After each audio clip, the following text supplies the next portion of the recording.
Chapter 11. Diggory and his uncle are both in trouble.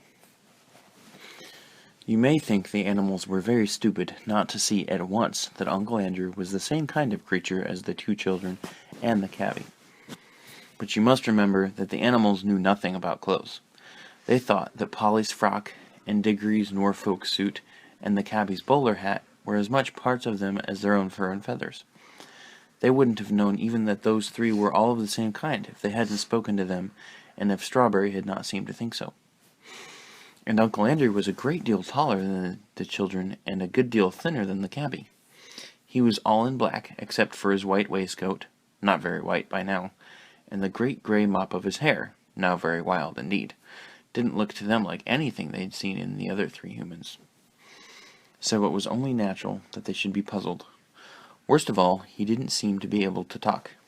He had tried to. When the bulldog spoke to him, or, as he thought, first snarled and then growled at him, he held out his shaking hand and gasped, "Good doggy, then, poor old fellow." But the beasts could not understand him any more than he could understand them. They didn't hear any words, only a vague sizzling noise. Perhaps it was just as well they didn't, for no dog that I ever knew, least of all a talking dog of Narnia, liked being called a good doggy then, any more than you would like being called my little man. Then Uncle Andrew dropped down in a dead faint. "There," said a warthog, "it's only a tree. I always thought so."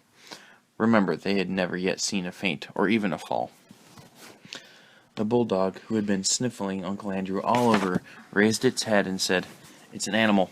Certainly an animal, and probably the same kind as those other ones." "I don't see that," said one of the bears. "An animal wouldn't just roll over like that. We're animals, and we don't roll over. We stand up, like this." He rose to his hind legs, took a step backwards, tripped over a low branch, and fell flat on his back. "The third joke, the third joke, the third joke," said the jackdaw in great excitement. "I still think it's a sort of tree," said the warthog. "If it is a tree," said the other bear, "there might be a bee's nest in it." "I'm sure it's not a tree," said the badger. "I had a sort of idea it was trying to speak before it toppled over." "That was only the wind in its branches," said the warthog. "You surely don't mean," said the jackdaw to the badger, "that you think it's a talking animal? It didn't say any words." "And yet, you know," said the elephant, the she-elephant, of course, her husband, as you remember, has been called away by Aslan, "and yet, you know, it might be an animal of some kind. Mightn't the whitish lump at this end be a sort of face? And couldn't those holes be eyes and a mouth? No nose, of course, and then, ahem, one mustn't be narrow-minded. Very few of us have what exactly could be called a nose." She squinted down the length of her own trunk with pardonable pride. "I object to that remark very strongly," said the bulldog. "The elephant is quite right," said the tapir. "I tell you what," said the donkey brightly, "perhaps it's an animal that can't talk, but thinks it can." "Can it be made to stand up?" said the elephant thoughtfully. She took the limp form of Uncle Andrew gently in her trunk and set him up on the end. Upside down, unfortunately, so that 2 half-sovereigns, 3 half-crowns, and a sixpence fell out of his pocket. But it was no use. Uncle Andrew merely collapsed again. "There," said several voices, "it isn't an animal at all. It's not alive." "I tell you it is an animal," said the bulldog. "Smell it for yourself." "Smelling isn't everything," said the elephant. "Why," said the bulldog, "if a fellow can't trust his nose, what is he to trust?" "Well, his brains, perhaps," she replied mildly. "I object to that remark very strongly," said the bulldog. "Well, we must do something about it," said the elephant, "because it may be the Nevil, and it must be shown to Aslan. What do most of us think? Is it an animal or something of the tree kind?" "Tree, tree," said a dozen voices. "Very well," said the elephant. "Then, if it's a tree, it wants to be planted. We must dig a hole." The 2 moles settled that part of the business pretty quickly. There was some dispute as to which way up Uncle Andrew ought to be put into the hole, and he had a very narrow escape from being put in head first. Several animals said his legs must be his branches, and therefore the gray fluffy thing, they meant his head, must be his root. But then others said that the forked end of him was the muddier, and that it spread out more, as roots ought to do so. So finally he was planted right way up. When they had patted down the earth, it came up above his knees. "It looks dreadfully withered," said the donkey. "Of course it wants some watering," said the elephant. I think I might say, meaning no offense to anyone present, that perhaps for that sort of work, my kind of nose, I object to that remark very strongly, said the bulldog. But the elephant walked quietly to the river, filled her trunk with water, and came back to attend to Uncle Andrew. The sagacious animal went on doing this till gallons of water had been squirted over him, and the water was running out of the skirts of his frock coat, as if he had been for a bath with all his clothes on. In the end, it revived him. He awoke from his faint. What awakening it was! But we must leave him to think over his wicked deeds, if he was likely to do anything so sensible, and turn to more important things. Strawberry trotted on with Diggory on his back till the noise of the other animals died away, and now the little group of Aslan and his chosen counselors was quite close. Diggory knew that he couldn't possibly break in on so solemn a meeting, but there was no need to do so. At a word from Aslan, the he-elephant, the ravens, and all the rest of them drew aside. Diggory slipped off the horse and found himself face to face with Aslan. And Aslan was bigger and more beautiful and more brightly golden and more terrible than he had thought. He dared not look into the great eyes. "Please, Mr. Lion, Aslan, sir," said Diggory, will you give me some magic fruit of this country to make my mother well?" He had been desperately hoping that the lion would say yes. He had been horribly afraid it might say no, but he was taken aback when it did neither. "This is the boy," said Aslan, looking not at Diggory, but at his counselors. "This is the boy who did it." "Oh dear," thought Diggory, "what have I done now?" "Son of Adam," said the lion, "there is an evil witch abroad in my new land of Narnia. Tell these good beasts how she came here." A dozen different things that he might say flashed through Diggory's mind, but he had the sense to say nothing except the exact truth. "I brought her, Aslan," he answered in a low voice. "For what purpose?" "I wanted to get her out of my own world back into her own. I thought I was taking her back to her own place." "How came she to be in your world, son of Adam?" By magic." The lion said nothing, and Diggory knew that he had not told enough. "It was my uncle Aslan," he said. "He sent us out of our own world by magic rings. At least I had to go because he sent Polly first, and then we met the witch in a place called Charn, and she just held on to us when—" "You met the witch?" said Aslan in a low voice, which had the threat of a growl in it. "She woke up," said Diggory wretchedly, and then turning very white. I woke her because I wanted to know what would happen if I struck a bell.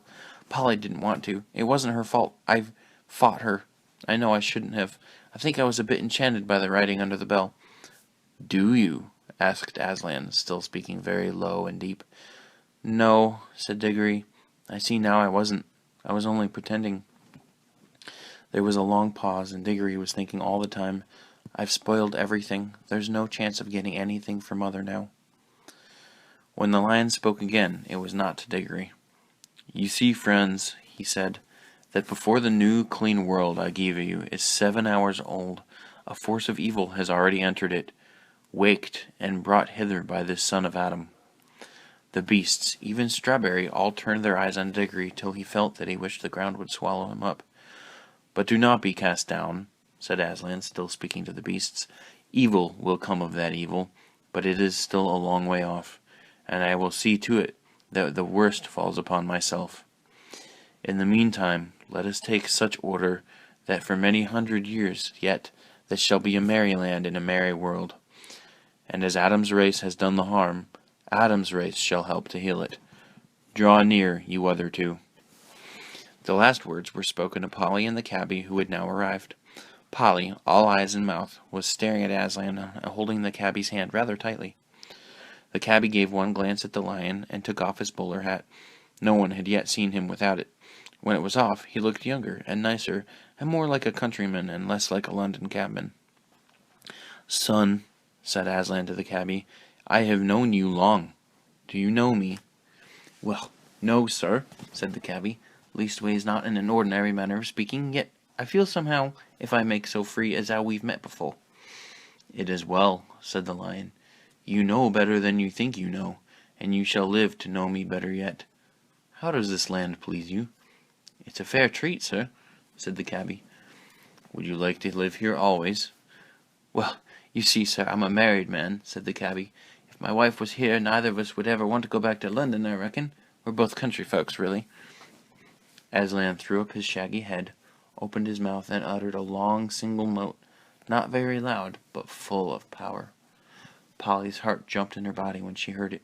She felt sure that it was a call, and that anyone who heard that call would want to obey it, and, what's more, would be able to obey it, however many worlds and ages lay between. And so, though she was filled with wonder, yet she was not really astonished or shocked when all of a sudden a young woman with a kind, honest face stepped out of nowhere and stood beside her.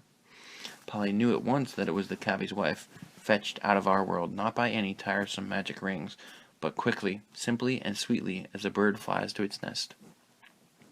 The young woman had apparently been in the middle of a washing day, for she wore an apron, her sleeves were rolled up to the elbow, and there were soap suds on her hands. If she had had time to put on her good clothes, her best hat had imitation cherries on it, she would have looked dreadful. As it was, she looked rather nice. Of course, she thought she was dreaming.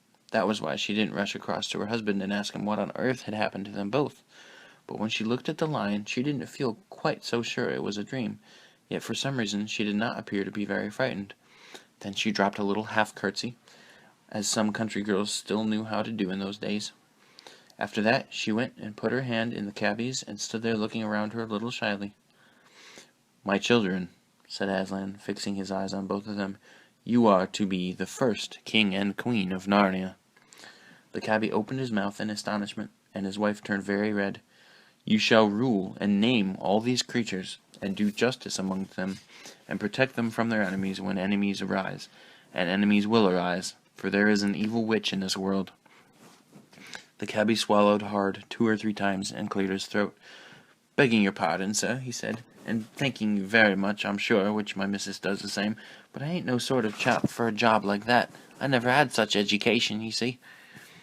"Well," said Aslan, "can you use a spade and a plough and raise food out of the earth?" "Yes, sir, I could do a bit of that sort of work, being brought up to it like." "Can you rule these creatures kindly and fairly, remembering that they are not slaves like the dumb beasts of the world you were born in, but talking beasts and free subjects?" "I see that, sir," replied the Cabby. "I'd try to do the square thing by them all." "And would you bring up your children and grandchildren to do the same?" "It'd be up to me to try, sir. I'd do my best, wouldn't we, Nelly?" "And you wouldn't have favourites either among your own children or among the other creatures, or let any hold another under or use it hardly?" "I never could abide such going on, sir, and that's the truth. I'd give 'em what it for if I caught 'em at it," said the Cabby.